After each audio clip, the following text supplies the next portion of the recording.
Las reformas borbónicas. Nos ubicaremos en la antigua España colonial y en la antigua América colonizada por españoles y empezaremos a hablar de Carlos II. A finales del siglo XVII, el rey español Carlos II de la dinastía de los Habsburgo murió sin dejar descendientes.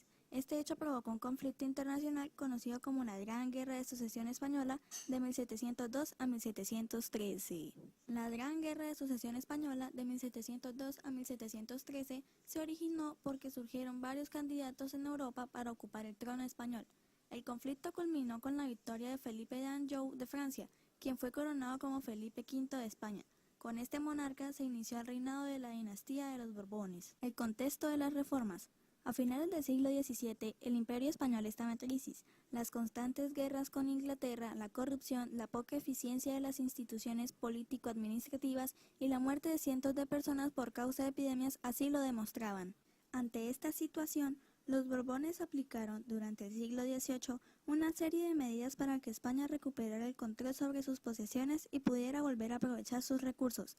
Estas medidas, conocidas como reformas borbónicas, fueron emprendidas en 1743 por Felipe V, de 1700 a 1746. Continuaron con Fernando VI, de 1746 a 1759, y finalizaron en 1786 con Carlos III, de 1759 a 1788. Estas reformas fueron aplicadas a nivel administrativo, político y económico, como veremos a continuación. Las reformas administrativas. Las reformas administrativas se basaron en tres propósitos.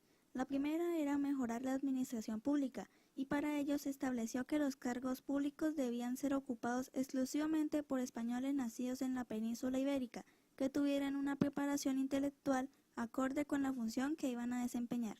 La segunda era modernizar las técnicas administrativas, y esto sería posible mediante la elaboración de leyes claras y ordenadas, la entrega de informes por parte de las autoridades y la continua vigilancia de fiscales enviados por la corona a América. Y la tercera era controlar a los funcionarios, ya que el control constante de los funcionarios buscaba el cumplimiento estricto de las normas establecidas por el rey de España. Incluso, para hacer efectivo dicho control, se prohibió a los funcionarios de la corona vender sus cargos a otras personas, algo que hasta entonces era muy común, pues los funcionarios públicos vendían sus cargos a cambio de tierras o de dinero. Esto, desde luego, causaba dificultades a la corona, pues quienes compraban los cargos imponían la ley a su acomodo, no enviaban los recaudos a España y terminaban por apropiarse de las tierras y del dinero. Medidas territoriales. Como parte de las reformas administrativas, la corona tomó las siguientes medidas territoriales para reorganizar sus posesiones. Primero, creó nuevos virreinatos y capitanías generales. En 1717 se fundó el Virreinato de Nueva Granada, que fue disuelto en 1724 y reinstaurado en 1739. El Virreinato de Nueva Granada comprendía las audiencias de Quito, Panamá y Santa Fe de Bogotá. En 1776 se creó el Virreinato del Río de la Plata, que abarcaba las audiencias de Charcas, Buenos Aires y la Banda Oriental. El Virreinato del Río de la Plata comprendía los actuales territorios de Argentina, Paraguay, Uruguay y Bolivia. Un año más tarde, en 1777, se creó la Capitanía General de Venezuela, que unificó los territorios de la actual Venezuela. Y segundo, creó el cargo de intendente con jurisdicción sobre las grandes unidades administrativas, quien dependía directamente del rey y era independiente de la administración colonial. Por ello, tenía atribuciones del gobierno, justicia, guerra, economía y religión. Las reformas políticas. Durante el reinado de Carlos III, las reformas se aplicaron con mayor fuerza en América. Por ello, se amplió el control político desde España, con lo cual se incrementaron los beneficios económicos que se obtenían de las colonias. Se redujo la participación de los criollos en los cargos de gobierno y fueron reemplazados por hombres nacidos en España. Una vez aplicada esta reforma, los criollos, es decir, los españoles nacidos en América, fueron excluidos del gobierno, de la jerarquía eclesiástica y del ejército. Esta medida fue aplicada para proteger los intereses de la corona. Y se impuso el regalismo, es decir, el control del Estado sobre la Iglesia. Por ello, en 1767 se expulsó de las colonias españolas a la Compañía de Jesús. Las reformas económicas. En lo económico, las reformas se concentraron en incrementar la producción americana tanto por medio de préstamos que estimularan la economía como mediante la aplicación de un sistema proteccionista, es decir, una ley que obligaba a otras naciones a pagar un impuesto por enviar mercadería hacia cualquier colonia española. Enviar hacia España las riquezas obtenidas. Para ello se adoptaron dos medidas. La primera era enviar materias primas desde América hacia España y confeccionar manufacturas producidas en Europa y enviarlas a América. Y la segunda era crear aduanas y aumentar los impuestos del tabaco, el hilado de algodón y otros productos. Antes de avanzar con el otro tema, debemos tener dos conceptos en cuenta. El primero es el proteccionismo, que es la política económica que generalmente se pone en práctica en época de crisis externas que amenazan la estabilidad, y para ello se establecen o incrementan impuestos a las importaciones extranjeras y se da prioridad a los productos nacionales por encima de los extranjeros. Otra cosa que debemos tener en cuenta es un dato más sobre la expulsión de los jesuitas. En la Iglesia Católica, una de las instituciones más poderosas del mundo colonial, sobresalía la Compañía de Jesús. Esta orden se destacaba por su actividad intelectual, su poder financiero y su influjo político. Por ello, en 1767, el rey Carlos III decretó la expulsión de los jesuitas de todos los dominios españoles. Justificó su medida señalando que el cuarto voto jesuita, un juramento de fidelidad y obediencia al Papa, los convertía en sospechosos de deslealtad al rey. La crisis del sistema colonial en Hispanoamérica. Nos ubicaremos nuevamente en la antigua España colonial y en la antigua América colonizada por españoles. La política borbónica de controlar fuertemente sus territorios desde España y así lograr una mayor extracción de recursos económicos generó tensiones sociales que más tarde crearían las condiciones para que el sistema colonial en Hispanoamérica entrara en crisis. Dificultades sociales. Los principales sectores sociales afectados por las reformas fueron los criollos, la orden de los jesuitas, los indígenas y los blancos pobres. En febrero de 1767, la corona decretó la expulsión de la orden de los jesuitas de todos sus territorios. De América, fueron desterrados aproximadamente 2.700 religiosos, en su mayoría criollos separados de su tierra y de sus familias. El virreinato de Nueva España, actual México, fue el más afectado.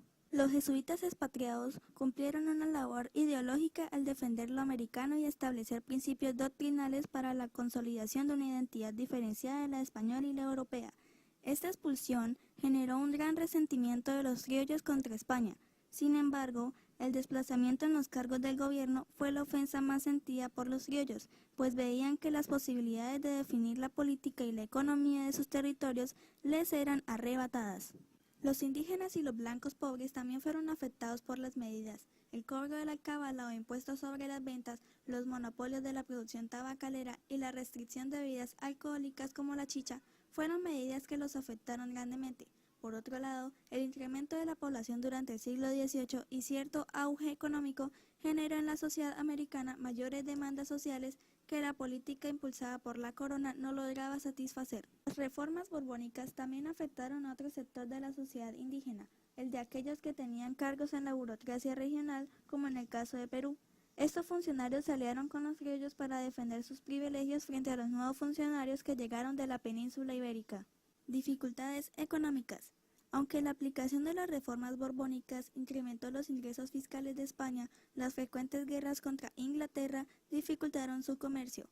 Además, ingleses, holandeses y franceses en periodos de guerra aprovechaban para aumentar el contrabando o servir como barcos neutrales para el comercio en el Caribe. Esta situación empeoró, pues la mayoría de las mercancías provenientes de España eran extranjeras y los comerciantes españoles actuaban como intermediarios de otros países reexportando a América. En aquel momento, España era prácticamente dependiente, en términos económicos y comerciales, de potencias como Inglaterra. En estas circunstancias, la legitimidad del dominio español en América se vio afectada en tres flancos: el económico, el político y el social. La decadencia económica y las movilizaciones sociales hicieron su aparición y fueron el caldo de cultivo para las futuras revoluciones. Movilizaciones populares. Durante el siglo XVIII hubo una serie de levantamientos en Hispanoamérica que agudizaron las dificultades de España. Los motivos fueron varios: el aumento de los impuestos, los abusos de los corregidores en el sistema de repartimiento y, por supuesto, la introducción de las reformas borbónicas. Algunos de estos levantamientos ocurrieron en el Alto Perú, el Virreinato del Perú y el Virreinato de Nueva Granada. La rebelión del Alto Perú. Audiencia de Charcas, 1780-1781. Tupac Katari se alzó contra las autoridades españolas, prohibió que se hablara en una lengua distinta al aymara, incitó al destierro de los españoles y cercó por varios días la ciudad de La Paz. Los españoles, para salvarse del cerco, llegaron a algunos acuerdos con Catarí en la que fuera la primera negociación de conflictos en Sudamérica. Sin embargo, los españoles consiguieron que uno de los capitanes de Catarí lo traicionara y luego de apresarlo le dieron muerte por desmembramiento el 13 de noviembre de 1781. La Gran Rebelión de Tupac Amaru II. Virreinato del Perú, 1780-1781. José Gabriel Condorcanqui apresó al corregidor Antonio de Arriaga y 6 días después ordenó su ejecución. Condorcanqui se hizo llamar Tupac Amaru II y se proclamó descendiente de Tupac Amaru I, el último de los incas de Vilcabamba, quien había sido ejecutado por el virrey Toledo. Tupac Amaru abolió el trabajo de los indios en la Mita, suprimió las contribuciones a la corona y defendió la presencia de los indígenas en trabajos oficiales. Por esto, Amaru fue capturado y ejecutado por las autoridades españolas en mayo de 1781, luego de aplastar su insurrección. Y por último, pero no menos importante, la rebelión de los comuneros. Virreinato de Nueva Granada, 1781-1782.